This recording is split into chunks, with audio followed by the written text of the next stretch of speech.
Welcome back to Communication Breakdown. Today we have Dr. Ivan Irizarry. Sorry. He is a professor here at the University of St. Thomas. And can you give us a little bit of your background, just what you do here and how you got into your field? Yeah, so I'm in clinical mental health counseling, and I went to undergrad. I was a double major in psychology and religious studies at the University of California at Davis. And then I went to Franciscan University to get my master's in clinical mental health counseling, and then Duquesne University for my PhD in counselor education and supervision. So we focus on educating and training counselors or therapists, and we focus mostly on the verbal part, so less of an emphasis on the testing, assessment, and medication. And so it's like a slight philosophical difference between counseling and other branches of psychology and things like that. So my research was focused on applications of moral psychology to counseling ethics, and I worked for a bunch of years in schools in the Pittsburgh area and with kids mostly, and now I supervise students in their cases, and I direct a small clinic. So what is moral psychology then? That jumps out to me as something maybe relevant to what we talk about here on the podcast. So moral psychology is the research, I guess, so it is not prescriptive. It's not necessarily about like how people ought to act, but it's descriptive. It's about like the psychological understanding of how people make moral decisions. So how they develop at different ages, the way they think about morals, different frameworks that people use to make moral decisions. And so I was kind of combining that with counseling ethics, like how therapists make decisions in the moment, like how they make judgments, essentially. Because one of the things you have to watch out for in therapy is it doesn't feel good to be judged, so clients are concerned about that, and therapists have to watch out for that. So I thought it would be a good idea to research some of that. Yeah, that's really interesting. So obviously the podcast is all centered around the meaning crisis. Mm-hmm. What would you say you have learned or experienced through your own profession about the meaning crisis, if there is one, and maybe how it manifests in your field? There's a lot of ways. So people think of therapy as like one thing or one way to do it. Like you go to a therapist and they give you like whatever, kind of like you go to a doctor and they give you the right medication for something, but that's not actually how therapy is. There's like, I mean, in most classes where you learn about theories of psychotherapy, you'll get as many as like 20 different approaches. Some schools are more focused and they'll give you one, but there isn't one actual way that therapy is offered to clients. There's client-centered, logotherapy, existentialism, solution-focused, narrative therapy, emotion-focused therapy. There's EMDR, cognitive behavioral therapy. There's a lot of different styles of therapy, and people think of it as one thing. The way this relates to the meaning crisis is that some of them specifically focus on meaning itself and helping clients sort of work through some of the problems related to meaning. And I also think like there is a history of counseling in particular, but just therapy in general, where it kind of arises out of the Industrial Revolution, things like that. So counseling, people often associate it with like school counseling or vocational counseling, like helping you find a job, or in schools, or finding placement in the military. And I think part of that actually is because of the changes in society during the Industrial Revolution. People no longer had those communities that they were once part of and that place. And so people started trying to help find people that place. And eventually that gets connected over time, even though it's like a distinct field and related to psychology. There's like a clinical mental health branch of that, because those things can't easily be separated because we're not like easily divisible beings. We are like a whole. And so a lot of the different models that we get in counseling that we use to work with clients to conceptualize what's going on come from, I think, changes in society, and a lot of it is related to meaning or the way people process or think about things in their life. So I don't know if that answers your question. Yeah, totally. It's amazing over the course of our episodes how many things come back to the Industrial Revolution as really a shift in in community in general. So would you kind of boil that down, or like community loss to a big part of the meaning crisis? Yeah, I mean, to some extent, what happens when someone has a mental health issue, it leads to a certain kind of isolation and cut off from others. That's part of why a therapeutic relationship can help heal. It's not that like just talking to someone magically prevents mental health issues or something like that, but part of what happens is when you are cut off from others, like say you become, let's say, depressed, and you start to isolate, you don't go to work, you're staying home, you don't feel motivation to do things, you are cut off from others, and you do become increasingly isolated, and so you kind of end up in the spiral where you're ever more alone. And so some of what therapeutic relationship does is it reconnects you to someone else, so you're not alone in whatever that problem is. So it's not always that way, and there are definitely situations, like you can think of like relationships or like systems issues, like in a family, where sometimes the problem is the result of like dealing with other people in the community. If you're ever at a disagreement with someone, you kind of know that. But I do think part of what makes people unhappy is the loss of that connection. And there's stuff about that in positive psychology too, which is more virtue and ethics based. I guess what I'm saying though is that I don't think it's like a clear causal thing where the Industrial Revolution automatically caused it, but you notice more as that power grows and people are more able to be alone, you know, there's more capacity to be individuals apart from a community or control your environment in a particular way. That disconnects you from others sometimes, and meaning, so it's more likely to happen. I don't think it's like it didn't happen before and all mental health stuff came from purely from that, but there's a relationship there, especially in as much as like we attempt to control our environment rather than receive it, sort of placing demands on reality rather than receiving reality. I think it was interesting, if I understand you correctly, you had said that counseling in some way arose like from the loss of a naturally formed kind of community or like a relationship to community, and the attempt to say like military counseling or school or vocational counseling or something as an attempt to find a place for a person to fit. So in that sense it's diagnostic, right? Like initially, at least initially. And you'd say that that's changed though, like because it's split into so many different fields now. And then you had said that it's the type that you focus on is not like prescriptive, or moral psychology is not prescriptive. Is diagnostic and prescriptive the same, or no? Your understanding is actually correct. It's just, I think I might have confused. So there's like a long history of a lot of this stuff, and because you're asking about the meaning question, I kind of tied it back to those changes. And the vocational stuff was about trying to find people fit in a certain place, and there was a heavy diagnostic emphasis on that and a lot of testing and assessment. Like you can think of like Frank Parsons, and he did a whole bunch of like do you ever in high school or in any of your experience take like a vocational kind of counseling test where they give you a type and then certain jobs fit that type? Yeah, like a career quiz. Exactly. Yeah, that stuff comes from like Holland Codes, and it goes back to that. The reason I was like, isn't because that's incorrect. There's still people who do that and still valuable. I mean, I'm sure you could even find it here at the school. I've taught my students about it. But a lot of counselors moved away from that towards other models. So like some of this really is my opinion, but it's not because there's one opinion. There's a lot of different perspectives within counseling and psychology more broadly.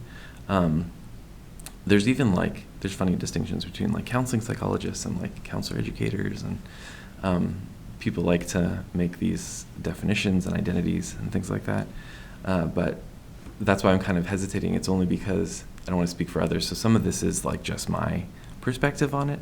I don't want to sort of say the whole field views it this way, but there is clearly like a history where these different perspectives on what it means to be a person and a human being change over time as they kind of run into new problems or new gaps. Like how people fit into culture, how people fit into social dynamics, and how people think about things. All of those came because at some point in like therapeutic history or otherwise, a part of the person was kind of forgotten for various reasons. And so that's kind of an interesting process. It's interesting that you say a part of the person was forgotten, because that makes me think of kind of like the fragmentation of like certain parts of our lives, and kind of this feeling of not being like unified, or like having like a feeling whole, right? And I'm sure that there's a field of like holistic approach to psychology as well, or counseling, I guess. Might be confusing terms here. Yeah, but don't worry about the terms. It's okay. it's like it's. I even think it's confusing, but yeah, actually, counseling has drifted from that original foundation towards a more holistic perspective. They prefer that. Okay. So you're absolutely correct there. Yeah, I was gonna say, I mean, I recognize it was kind of a confusing and leading question a little bit, because we haven't, like, at least in this episode, defined a meaning crisis, right? There's so many ways that could show itself in society. And then also I understand that the profession of, like, being a therapist or involved in the psychology department at all is, like you said, there's so many different avenues that you can go down. So I'm sure there's a million ways that the meaning crisis relates to, or like that you could see the meaning crisis in clients or people that you're training.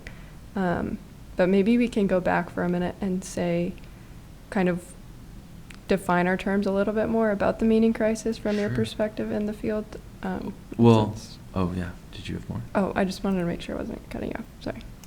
I guess I want to know what your view of the meaning crisis is before I answer, because there are different perspectives, at least in my understanding within counseling. Yeah, well, so that's what I was gonna mention what Thomas was just saying about, like, the holistic person. This was something we were talking to Dr. Harmon about the last episode of this kind of bifurcation in our own experience, at least those of us, like, in the digital age. That was kind of the content of the last episode. But particularly, sorry to cut you off, but particularly the way that kind of us growing up on social media and having different feeling segmented, right? Like who I am online is much different than the person that I am in person. And then the things that I'm needing or searching for online are maybe more properly sought in person, and this feeling of kind of fragmentation there.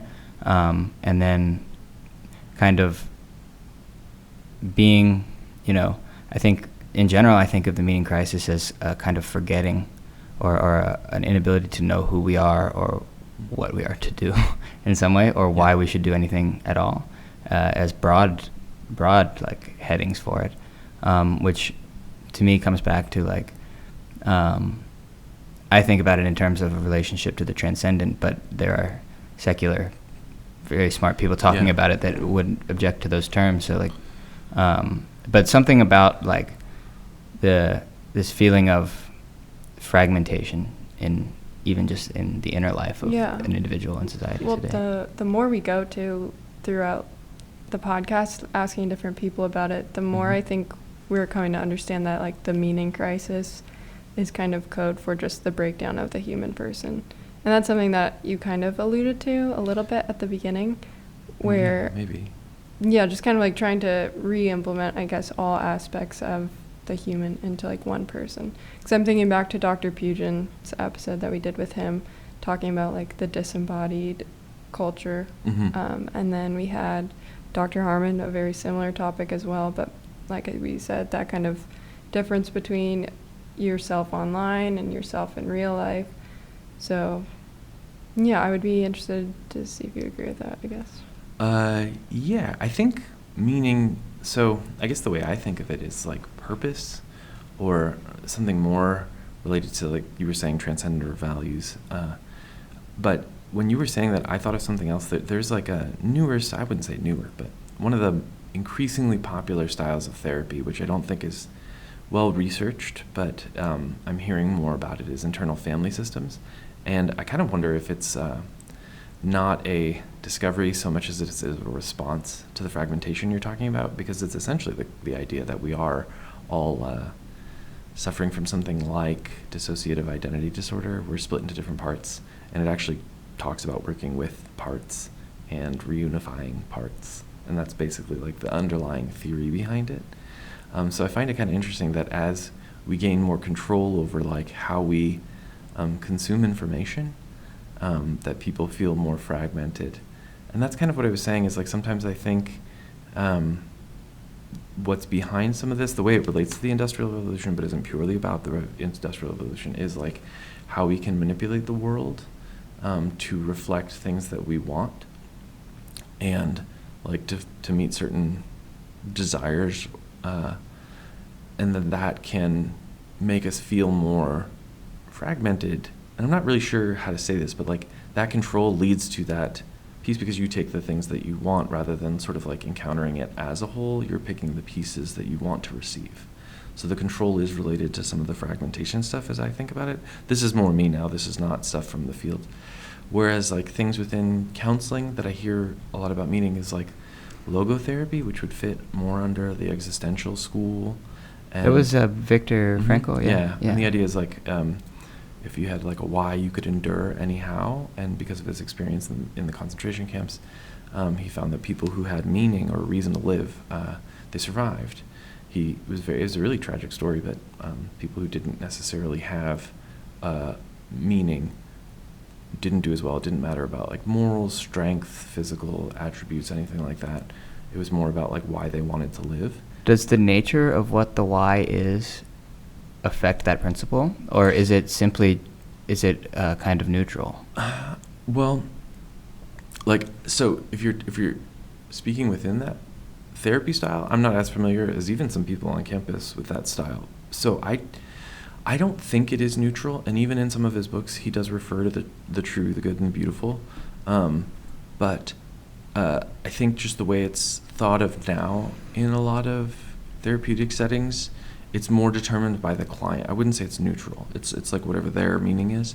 But in the book, he gives like in some of his works, he gives examples where people like thought they were going to be saved in so many days, and when that day came and passed, then they would die. But it was because they had thought. So I wouldn't say it's neutral, because they thought they were going to be freed, and once they realized that wasn't happening on that day, then they would lose that meaning. So I'm not sure neutral's the right word, but it might be like related to like what they think of as good, or what they think of as like what they hope for, and when they lose that hope. So it is individual in a sense, but it's not like completely disconnected from the external world that you're living in. Well, being related to the good, then, I think is a good thing to bring in, because you're right, like different individuals perceive goods differently, right? And it seems like you don't have to be right for that to have like some kind of psychological effect on you. But I guess, is there in the field of counseling or psychology, like, I imagine it's not a consensus of like, should you then know what the good is so you can inform people about the right goods, or is it just a matter of kind of, I think in my experience, a lot of people I know will kind of don't even really have an explicit sense of the good at all. You act like it, obviously, but it seems like that framework has been abandoned even. So is it a matter of getting people to acknowledge that like they do want the good, or the good is something that should inform their life however they perceive it, or and then you take the step into what really is good, or are they connected? What do you make of that? Because that seems to be, to me, connected to meaning crisis as well as a loss of value, like a value system that's coherent or that works. So that's a hard question, because there's a couple ways that I feel like I could break it down. I guess what I'd say is, so some of this is, again, like my opinion, some of it's stuff from my understanding of what counseling is. But there's a huge emphasis on the subjective in counseling, because you're working with real people, and it's not like people just aren't perfectly objective. They don't know everything all the time. I don't know everything all the time. And so it's kind of hard, because you're working from their perspective. And part of that comes from just like, have you ever had some stranger say something insulting to you, or start talking to you like they knew you and they didn't, and you don't really take that in because you're like, you don't know me, or something like that. Part of what makes people able to listen to you is feeling like you have been understood. Like when you ask a question or something, whether or not they listen to you makes you more able to hear what they're saying. And so part of why the subjective matters is because people can't, kind of the motor of the receiver stuff, and like Aquinas is, like people can't really hear you, and unless they feel like they've been heard first. You can think of this like family members too, like people who give you advice or things like that. If they are someone you trust, value, and they know you well, it hits harder than if it's someone that you don't know. Or if it's something that's like personal to you, like if someone insults you and it's something that you're self-conscious about, it hurts more. If it's like something completely unrelated to you, like being called a couch or something like that, you're like, okay, that's odd, but it doesn't really hurt you or affect you anyway. So some of the way people even communicate is based on whether or not they feel that they are understood. And so because of that, the subjective piece is really important, because you do actually have to work from within their framework, at least to start, or they won't be able to work with you. Like they won't, like you can make any recommendation you wanted, and it's not that you're always making recommendations at all, but they wouldn't listen to you because you're just some person they've met. You're just sitting in a chair next to them. And so the view of the good that they have does matter, but it also isn't necessarily connected to the truth. Like CBT is a lot of like kind of errors in thinking that we make. Common mistakes like all or nothing thinking, black and white What is thinking. CBT? Cognitive behavioral Okay. therapy. So it works on the kind of thoughts that distress you. So like if you are walking down the hallway and someone bumps into your shoulder and you think they did it on purpose, you will be angry. If you think they did it on accident, you might just say sorry and move on. And so the thoughts do shape how we feel, even if they're not necessarily objective. It's very close to like stoicism in some cases, but the idea is that our thoughts shape how we feel about things, and those thoughts, we're prone to make certain kinds of errors that are called like distortions.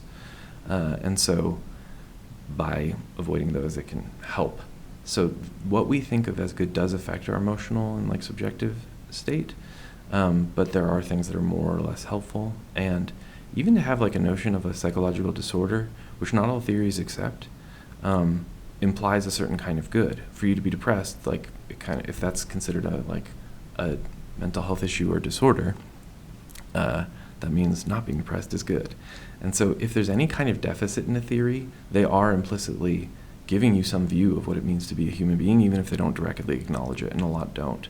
And so I'm not sure everybody's always aware of that when they read psychological theories, like that it's not always purely research-based, and that it does come with a lot of like philosophical underpinnings that may not be acknowledged.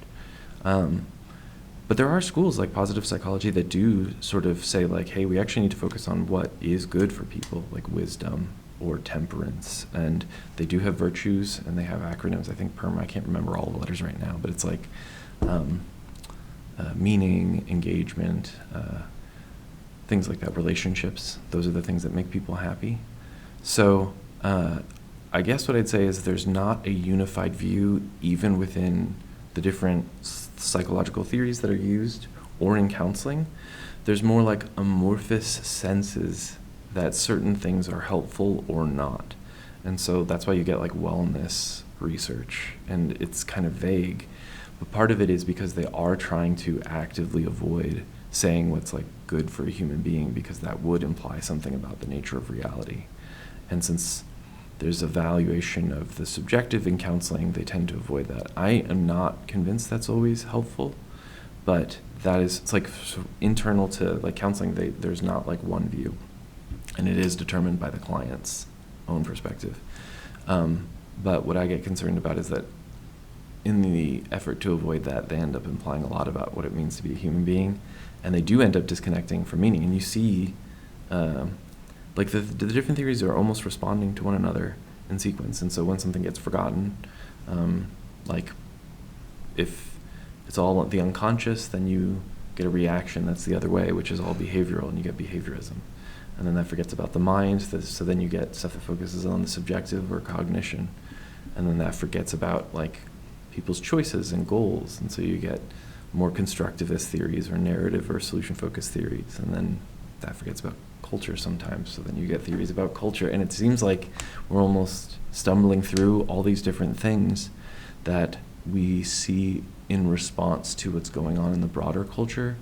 And that's sort of how they pick up the different parts of the person, is when they realize they've forgotten one and they find it again, even if they've known it in the past.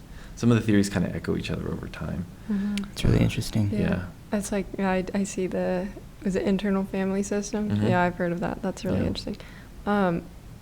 What you're saying reminds me a lot of how I am trying to kind of sort out what meaning itself means. I know I'm Mhm. kind of harping on definitions, but it's hard to have conversations like this without having some kind of idea of how you measure this stuff, right? Like, Mhm. I mean, Frankl has his own ideas on meaning, or like you Mhm. said, it's very tied to purpose. Mhm. And I think that also goes to show the duality of it, where you have like the philosophical side of it, Mhm. of understanding where meaning comes from, or like this more analogical lens, and then you have the physical lens too, like you were talking about in therapy practices. It's like, well, there are certain things that will lead people to an easier or like happier life that you Mhm. can recommend. Very physical things like a Yeah. relationship, or the acronym that Yeah. we were talking about. But yeah, I think I think that kind of analogical understanding of what brings meaning to your life, Hmm. or maybe not analogical, but more, philosophical or kind of intellectual, is kind of backed up by the physical. Like, you can Mhm. see if you have some kind of philosophical value shift, or just a recognition of what brings value and meaning and purpose to your life, it's usually backed up by Yeah. things happening in your physical life, and like vice versa. Mhm. Yeah, like I guess so we talk about it as like philosophical, and I do think those ideas really do influence people. They're not jokes. Like, people live their lives based on some of this stuff, and some of the therapists, they kind of get carried away into like, we should run the whole world like this. Like, Rogers in some of his later work talks about that, and he actually does get sort of back around to spirituality later in his life, and he writes about like how to run governments and education systems and things like through that. a philosophical lens? Through or- his therapeutic lens, Okay. which is a kind of philosophy. But that's sort of it, is because we are embodied, like we live these ideas out. So it's not like they're really separate. Like, there is the idea, and we can learn about those things and sort of view life through that lens. But then we actually like make choices and make it real in our lives to some extent. And so they aren't like totally disconnected things just because we aren't. You know, like, when we take in some of these ideas and then we start practicing them or living them out, they get connected in that way. At least that's how I think about it. Or even like what you were talking about earlier, with having to kind of begin with a more subjective understanding Mhm. to connect with your client. Mhm. Even that shows the relationship between the physical and the kind of philosophical, because you have Yeah. you're kind of analyzing their own experience, not analyzing, but you're Mhm. trying to relate to their own experience through their own value sets or belief templates or whatever it is. Mhm. And then I think, and I could be totally wrong, but it's about maybe showing them, like why certain consequences of their actions or their Mhm. thoughts happen. And I think through that, you do come to a more realistic or physical kind of application of what you can Yeah. recommend to them. Yeah, I do think like it's almost like we kind of just, we see through someone else's eyes a little bit, like the whole empathy emphasis. I guess the subjective is important because it does shape sort of our view of things. But if you overemphasize that, you can't actually have a relationship with someone else. So relationship itself inherently connects you to someone else who has different interests and desires and things like that. So I don't know that you can ever escape the fact that there's contact with something outside of yourself.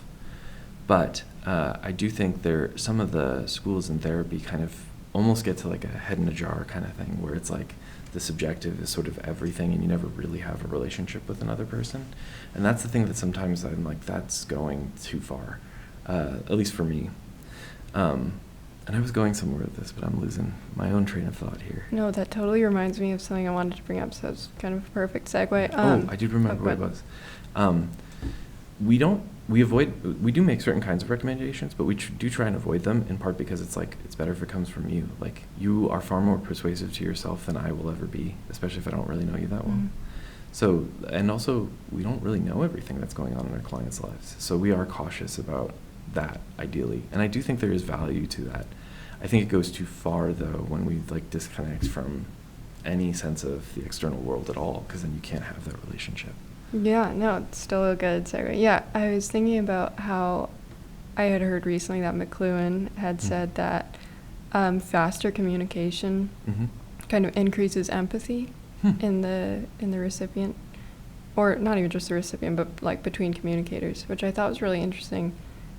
I'm not exactly sure why. I'll have to get back to that, but I think it made a lot of sense when you think about our kind of mental climate right now too, where I wouldn't necessarily term it as like oversensitive, but something that I was kind of reminded about when we were talking with Dr. Harmon was like, if you're online, you're getting all of these stories and it's hard. Yeah. You kind of max out at some point. You say, I can't really like consume any more content, I guess, in a personal way. It doesn't really make you feel anything as much because you're consuming so much.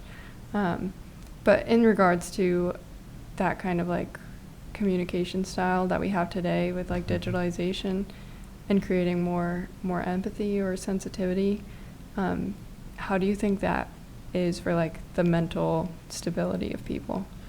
Like I do think, so I think the way you were speaking about the connection being faster and that increasing empathy, I'm not always sure that's the case because it can be sort of in a detached sense.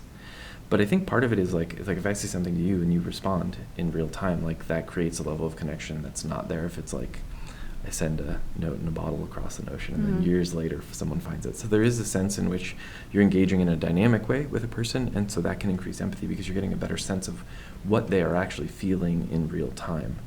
And I'm not convinced like all the stuff on social media is actually that. It feels like that maybe. And so that's sort of it, is like I think a lot of times we can empathize with something that isn't necessarily the other person's reaction. It could just be like our impression of it. And so then we get back into more of the head in the jar instead of like genuine relationship. So I think empathy is like a double-edged sword. One of the things you have to worry about in therapy that therapists talk about a lot, I'm not really sure that I like the name, but they focus a lot on countertransference. So like when you're talking with a client, some of your own stuff comes up. You know, you're hearing theirs, it reminds you of something of yours, and you have to watch out for that.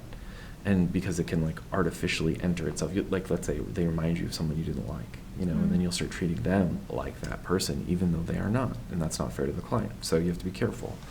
And so I think there's ways which the constant focus on empathy can cause problems and lead to like a burnout, because it is somewhat artificial to treat relationships in this way. Like therapy itself is its own unusual kind of modern phenomenon. Like you used to just live in community with people maybe, but now you pay someone to talk to you. And so it does kind of instrumentalize, like use the relationship. And I do think there's a purpose for that. Like it does help people heal. Like I'm not saying it's all bad, but I think that's why you see therapists get burnt out or overloaded with clients and things like that. It's not always helpful. Because it might be too much for them, because it's not really a natural way. Like we're trying to use natural things because it is a person's psychology to try and help them, but most people don't sit around like chopping up other people's lives all the time. That's not really healthy. I mean, you might think like, oh, they did that to me because, but like sitting around like contemplating like, should I view this from this lens or that lens, and like what are the different ways to conceptualize or break down into diagnostic labels, all this kind of stuff, that can be its own kind of artificial way to relate to a person, like through an instrument, even though that instrument is an idea. Like rather than just actually talking to someone like a normal being. That's really interesting. I guess it's kind of an unnatural, like, but in the same way that like all kind of clinical things are unnatural because they're an art, because they're responding to an aberrance, right? So, but this is like taking place in the realm of like human interpersonal connection, which is like a much more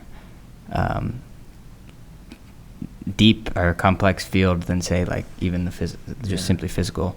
But I wanted to ask about something that I've always wondered about psychology, because I was initially going to study it, and then I took a course where I was basically taught like cognitive determinism, and I was like, I don't believe this at all. And so then I was still very interested in it and everything, but I that kind of made my decision for me about studying philosophy, theology, because that was the other option at the time. Mm-hmm.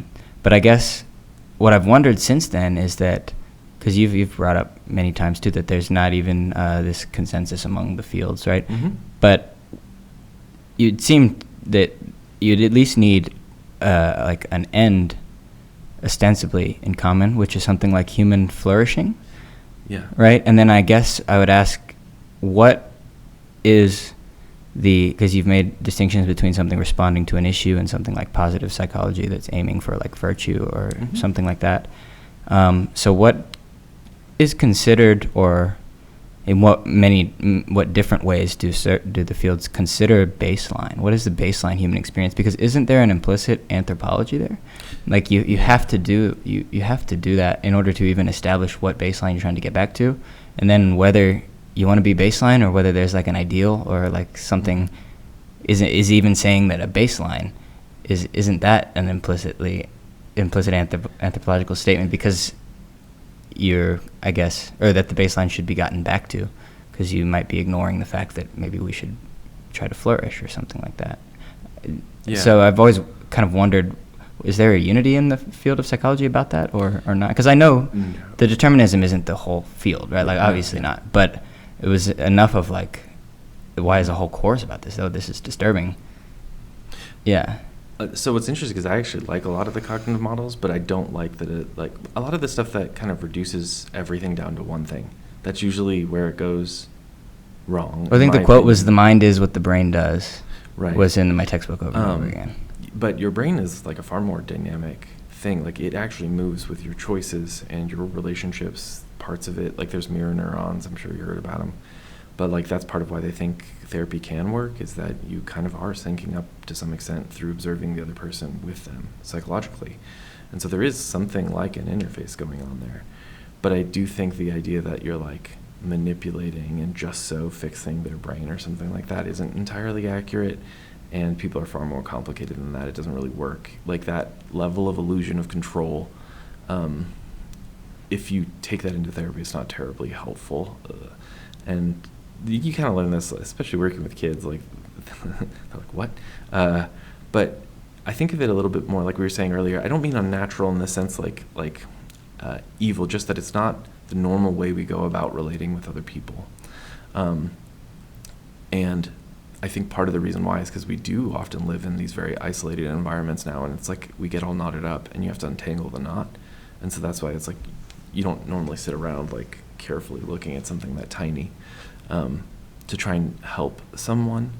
But you do kind of have an idea that if something's bothering someone, that there's at least something of a knot there.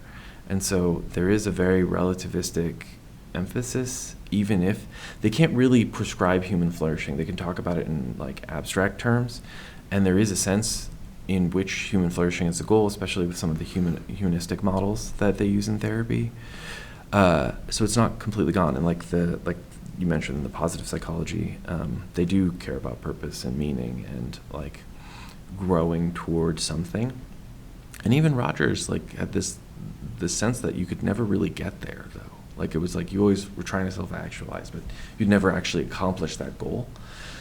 So there is an emphasis on human flourishing, but it's not entirely clear what it is. I think, at least within counseling right now, the emphasis is on social construction, and you'll hear a lot of that kind of in the culture broadly. And I think part of that comes from the fact that people aren't able to form that consensus, and because of the value of the subjective and things like that, the idea is that like groups of people are doing that in different spaces. And so those become those ideals for them, and it's relativized. So that's like what I understand from what I've read. But there is sort of just like a natural human, like one of the things that when I first started to learn about it, like some of Rogers' theories is like you kind of create these conditions and then the person will heal on their own. You don't actually have to intervene that much, which sounds really counterintuitive. But there is sort of like, kind of like with your body, there's like a natural immune system that people do want good things and avoid bad things. And so they will kind of, even if it's not perfectly aimed, slowly over time kind of bump into good and bad and work towards what they think is good. Sometimes it goes wrong, but a lot of times they do have somewhat of an intuitive sense, even if it's not like a personally like reasoned out, rationalized, like complete philosophy of like what might be better for them, and to sort of naturally move that direction. And so you can sometimes kind of facilitate that just by being a certain way with a person and encouraging them to do that, and then they will grow. Kind of like if you're sick, like a lot of times we actually don't treat the underlying cause. They give you aspirin to help the fever or something like that to alleviate some of the symptoms, but your body is just going to do it on its own. Your mind is kind of like that too, that we naturally will pursue things. It can go wrong, and a clear example of that is like substance abuse. It kind of like hijacks natural reward systems and kind of bends you towards that, which is why addiction can be so damaging. But you do go for good things for a reason. It's not just because like it's a relative social construction, you know, like people do want to like be happy, and that built-in piece of us can be harnessed and just guide people the right direction. It's not perfect. And I do think sometimes people overemphasize how powerful that can be. But there's a lot more to that than people realize. Like, people do try and work out what's best for them a lot of the time. And so that's why I think a lot of therapists really get into that subjective piece, is because they're trying to figure out, like, what is the good they're seeing that they're trying to go towards, and, like, can we facilitate that to help them grow? Because you tend not to grow in, like, it's not like Lego blocks that you stack and then, oh, it's tall enough and you're well.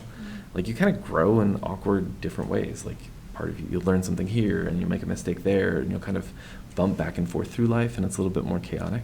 Yeah. And so that's more how I think of it, at least in the therapy thing, and why they allow people to self-direct.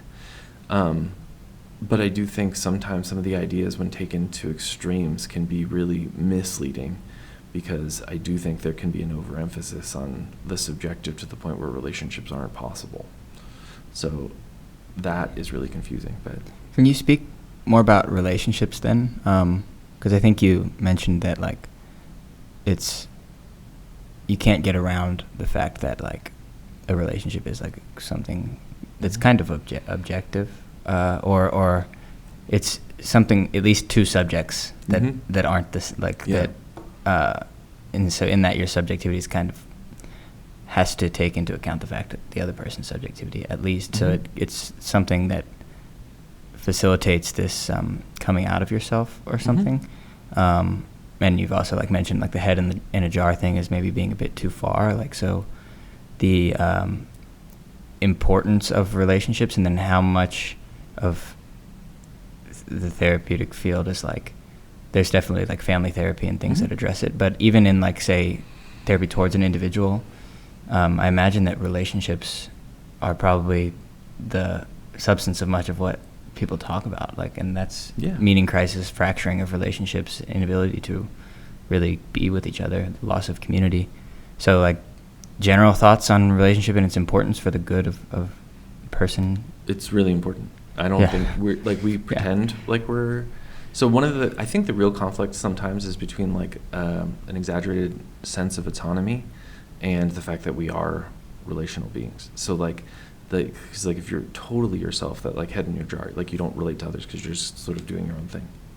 And that doesn't necessarily respect the other person, which is related to, like, justice and other things. So I think what happens is people kind of run with these, like, little ideas and take them too far, but, like, in a certain sense, they really are all true. Like, you are an individual, and you also relate to other people. Like, our relationships are important. In the positive psychology stuff, like, relationships is one of those, like, the PERMA, so purpose, engagement, relationships, meaning, and I think ambition's the last one. But those are sort of the things that tend to make people happy in their model. But we're not really ever alone. Like, you can't, like, even to have what's in front of us with microphones and things like that, someone made this, you know? And so we can create, like, an illusion of isolation sometimes through our level of control, because we're not relating directly with people, but we aren't ever totally alone. We do experience things, like, as an individual, and so that is really important. But we're kind of in a constant interplay with other people, even if it's not immediately obvious. And so if we are social beings, and I think that's part of why the social constructivist stuff is so important to a lot of people in, like, therapy world, like that influences us. It does shape us. Like we aren't alone. We interact with other people and they have an effect on us and we have an effect on them. And so like the choices we make and things like that are related to other people. They're not totally isolated, even as much as they shape us, you know, and then we interact with other people at various points in time. So I do really think there is like an objective reality, and it's not entirely subjective, but we experience that from a subjective perspective. And so I think sometimes we go too far and we like disconnect from, by the overemphasis on like having subjective experiences, from the fact that there is another person there. But part of what makes them interesting, like why we care about other people, is they do have their own wants and desires, and like they bump up against ours sometimes. Sometimes it causes a conflict, but other times we want to help them. So I can kind of see like those philosophical schools of like, I don't know, like sort of phenomenological perspectives kind of interacting with more like objective schools in that way, and that like we do interact with other people. So like I think the therapy schools are really interesting if you take them with a grain of salt, because I think if you run with them, they're not really totally fleshed out philosophies, but I think they are really responding to something that people need at various points in how the culture moves. And so I think they're important in that way. But I think there is sort of a grasping towards what that flourishing is, and people aren't really clear on it, but neither are the people in psychology. Like I do think we may overvalue it culturally in the US as like the solution to all of our problems. Like if we just had the right psychological treatments, then everything would be fine. And that's really just not true. And I don't know that, like sometimes they'll be like, oh, they just need therapy and that'll fix everything that's going on. And I don't think that's the case. Like there's economic forces or war or other things. And so I think part of it is the weird overvaluing of psychological interventions, because people are looking for that deeper meaning, and that's just like what's culturally acceptable to pursue that through. And so they'll turn to those theories as like the way to do it, when really the theories were designed to like untangle knots, let's say. They were meant to help people who were in pain or dealing with a particular set of issues. And so like when you take them out of that context, they don't always answer all the questions. Like Yalom's book on existential psychotherapy, he even says not to think about meaning too much, because if you think about it, you'll realize there isn't any. And so just avoid is sort of the answer sometimes. And there are really different perspectives on that. Like Frankl would not agree with that. He thinks it's something discovered, but it shows you like that the great therapists do not have all the answers. Yeah, well, I mean, it's a new science. It's very Mm-hmm. new. Yeah. And it seems to me like a lot of the things that we've been talking about come back to our tendency now, since the industrialization or just the mechanical age, of instrumentalizing other people. Mm-hmm. And that kind of leads to a wacky question. I'm going to try to phrase it Sure. well, but obviously we instrumentalize people all the time. Mm-hmm. Or maybe like not people, but like the goods that they give us. Maybe. I'm Mhm. just like at the grocery store, there's someone like checking your groceries for you. Like to Mhm. some degree, that's instrumentalizing the other person, or maybe a like trade of goods. When do you think, this has been something I've thought of for a while, how far is too far to instrumentalize someone? Because obviously you can have like the other extreme of using people, like Mhm. physically using their bodies, and like that's obviously Mm-hmm. a very intense instrumentalization, and like violence. But I don't know, that's why I'm trying to phrase it in a better way. But it seems like there are definitely extremes of instrumentalizing other people. What is like, I don't know, maybe I should phrase it differently. I'm thinking of a lot of people who would say like, yeah, I'll keep thinking about it. Did that kind of make sense? It does. Okay. Well, at least it makes me think of like objects, like different theories, like object relations, or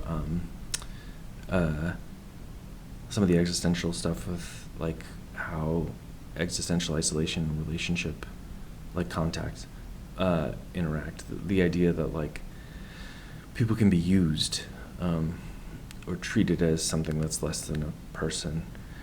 I don't know that there's I mean, there's not like one way to discuss like how far is too far to like instrumentalize I or mean, even that objectify a sounds person. terrible. It does, like, but that's sort of it. Is I kind of think it's the golden rule. Like, if you wouldn't like it, it's probably not good for the other person, you know.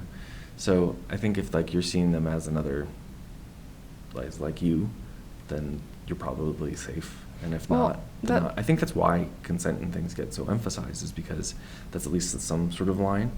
But I'm not sure that's it, because I do think like we can still treat people as objects, and we don't like that. Like there is like, I don't know, you can think of like certain expressions of antisocial personality disorder where they're like serial killers, people of like true crime kind of stuff, but they don't want to encounter that. They don't want to be treated as an object by another person. So I don't know like how too far would be, and I don't think this is new. Like I don't think it's just the result of the Industrial Revolution. Money itself is like for exchange, is a way of like kind of exerting a certain control over value, or way to like measure or treat, but it doesn't like actually speak to the objective value of like an apple or something like that. Well, I think it certainly jumped a lot, at least, Yeah. from the mechanical age. Like just this idea that we can sell ourselves or like as or trade. image or things like Yeah. that. I think what it is though is like an increased level of control. Mm. It's the same thing as like the atom bomb. Like you can use it to power, you can use nuclear stuff to blow up a city, or to make a reactor that can power a city. And so like what happened was just increased technological control over the world that we live in. I don't think it's necessarily like you still have moral choices, they have more reach than they might have had in the past. Yeah, that's kind of why I brought it up too, was because you were talking about how therapy is almost unnatural, right? Where you don't usually Yeah. pay another person to counsel you, or just to talk about things like Yeah. that. But that's not a bad thing, for sure. No, It's not well, like you were saying. So I yeah, kind of there's think it's like a response to that stuff. It's Okay. like I got the world as it is kind of knotted me up, and I need help getting out, and so someone can help me. So I think it's actually like it's not necessarily a bad thing, but what I mean is that it is a result of that same process.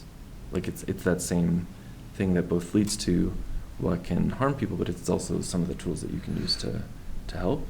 But I do think it's limited. It's not going to be able to give you like the idea of having mental health is to then go live your life. It's not going to tell you how to do all of that.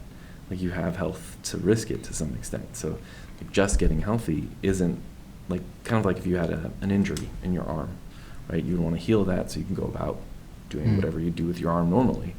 But sometimes people have this view as like, oh, if I have mental health, then I'll be happy. And that's not actually what I've seen. Like usually you overcome whatever is like inhibiting your growth, and then live your life. And then that's actually like where you engage with the world and things like that. So I think the mistake is sort of like getting back to, getting away from whatever was holding you back is then the happiness. But I mean, I don't know, if you're just sitting in a room, even if you're perfectly healthy, you're not necessarily like happy all the time, you know?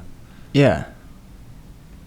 Yeah. The talk about, I'm forming it now. The talk about being instrumentalizing people, and then that arising out of this mechanical kind of technological prowess, or at least being exacerbated heavily, makes me wonder about a question of culture and counseling, because I was thinking, of the way that our labor is structured, because you brought up the person at the grocery store checking out my goods.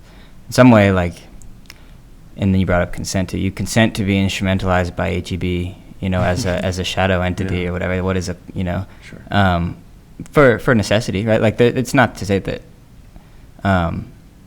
that's like entirely wrong or something, but and also something we talked about in Dr. Pugin's class is the tendency of advertising to stereotype or make something into an object so that it can be sold. So then you have ideals of beauty or things like that. And so in a lot of ways, our culture and the very necessities of life around us kind of inform us that we maybe are objects or are instruments, whether that's, again, it could be just kind of a pervading kind of spirit that is around you, and maybe that's too much of a generalization, but in what ways if that's the case, and that is kind of informing us en masse, and at least in some way affecting the issues of the people that come into counseling. But then counseling would seem to be like so, by necessity, focused on the individual and their relationships, etc. Counseling, no one's asking it to address the issues of culture, right? But is that true, or well, kind or of, like? But then how does it do that? I guess, or what do you make of that? Well, so one is, at least in counseling, there's a huge emphasis on culture, in part because I think that's one of the things that was neglected. So, like, the same way that, like, neglecting the subconscious, you get Freud's response, or maybe, like, trying to suppress the passions too much, then you get Freud. Then Freud is all about the unconscious and all the stuff that you can't really control, so then you get a response which is just looking at the objective, like behaviorism. Likewise, like, I think some of the stuff that strips people from their connection, over time, some of those concepts, like, people realize that culture had been forgotten, so there's a big emphasis on that recently. Okay. And so they are thinking about it, but the truth is, like, you are both you are an object too. Like, we do have, like I have an arm. It is a thing, you know. It's not me. Like, if I lose my arm, that's really horrible, but I'm still there, you know. So we are both objects and subjects. It's not one or the other. And I think some of the funny stuff that comes from my thinking is when we forget, like, sort of, it's just the ordinary things, and the categories get too strict, like the sense of control. It's a this or a that sort of binary thinking, rather than, like, a more organic sense of which is, like, we are both parts and one, and we're both subjective experiences, and, like, I am a thing in the world. Like, if I hit the table, it hurts, you know. So there is a sense in which there is the objective and the subjective, and they're both kind of woven together. And those things influence one another. Culture does, like, the values I hear around me, like, the people I talk to and things, those influence me too. It's not one or the other. And those do shape my values. Like, there's even stuff in, like, Paul talks about, like, even who you spend time with and things like that shapes your values. So those things are not separate, and they're not really true categories, because of what we were saying at the beginning. We are embodied to some extent, so we have bodies that we interact with the world with, and that shapes us, and the choices we make in light of that, we shape ourselves through the choices we make. But it's not an either or thing. Like, you are a whole, and so I do think it can go too far with the instrumentalization, like selling people and things like that with trafficking. Obviously, that's too far. But there's also a sense, like, well, sometimes, like, I want to help someone, or like, you can go too far with even that thinking, in that, like, if someone needs help reaching something up high and you, like, help them up, like, are you a stool? Right. I mean, in the moment, maybe, but you're doing it willingly, like, as part of, like, who you are, and you're choosing to engage in that. But I think some of the, like, contractual stuff where it's like, now I'm just working for you, but there's no relationship or purpose, those things are always going to be there. There's always going to be a little bit of that, just because we are objects. But when it's, like, overshadowing or taking over the like, human piece, that's when it's too far. But there's not, like, a clean, easy line for that. Yeah, it seems very full circle, as a lot of these questions, I think, are. Like, I might disagree with you that culture was forgotten. I mean, I don't know the extent in which you meant that. I mean, in, like, therapies. Okay. So specifically in therapy, because a lot of them were very individual focused. And so then you get, like, system theories and then multicultural theory coming in response to that. Okay. Not necessarily in the world. Okay. I took it more on, like, a global. I actually do think more people have remembered things, and sometimes therapists have gotten too into their ideas, which I love them. They're super interesting, but they miss things. They miss huge parts of the person, and that's why I think it's more helpful to take them all as a whole rather than as, like, a universal thing, because it's not like people outside psychotherapy forgot that culture was meaningful. Right. Is multicultural, that term, is that come from, like, the therapeutic field? I don't think it's exclusive, but there is an actual style of therapy called. Like, interesting. I didn't know that. Yeah, like, I wish people understood the degree to which some of the schools in therapy are actual, like, philosophies or came from other areas. So, like, narrative therapy is based on Foucault, and then, like, existential psychotherapy is just existentialism kind of applied for therapeutic purposes. And, like I mentioned, CBT is very close to Stoicism, and I think, like, Ellis and some of those, they explicitly cite, like, Epictetus and stuff like that. And so there's Socratic styles of counseling. There's a lot of borrowing from philosophical schools and then applying it to deal with these struggles that people are having. But they're not necessarily value-free or anything like that. They come with certain set. And so it is actually important to, like, research what kind of therapy you're getting and seeing if it's a good fit for you. I think I think clients think it's like a doctor. You go and you get, like, this is the right way to treat this. And that's not how therapy is. It's a lot different. So at least that's how I view it. I don't know that everybody would agree with me, even within the fields, but I do see them as each coming out of all these different psychotherapeutic styles, coming out of different schools and philosophies at different times. And I do think a lot of therapeutic language emerges out into the culture and kind of runs away, sometimes away from the original concepts too, like farther than the concepts themselves would have encouraged, like if you read them in the original sense, not original language, but like how they were originally intended. So, yeah. Yeah, we are running out of time, so we'll have to close out in the next couple minutes, but kind of, what I was saying I think is kind of full circle is this idea of culture and therapy, and they are, I think, intertwined. Mm-hmm. It seems like culture kind of forgot about relationship in a way, and because of that we started instrumentalizing each other, even subconsciously, or just kind of like the society that we've built, kind of, I think, there's a natural side effect of instrumentalizing people more, which kind of furthers the problem of relationship. Maybe. I'm not sure culture forgot about it. I think maybe, like, ours did, if there is an ours. But, and I do think, like, the way we've structured parts of society, but I'm not sure it's ever really been gone. I just think it's, like, maybe not emphasized or things like that. It's always going to be there. I don't think you really get rid of it, and I'm not sure all cultures have really done that. So, a relationship. Yeah, I don't think they've necessarily. Right. You'll still find, like, a big emphasis on that. Even just certain families are different. They have their own family culture. So I don't know that I think the general impression, because of things like the internet and social media, have changed that and instrumentalized things. But I'm not sure people actually experience that, like, when they interact with other people.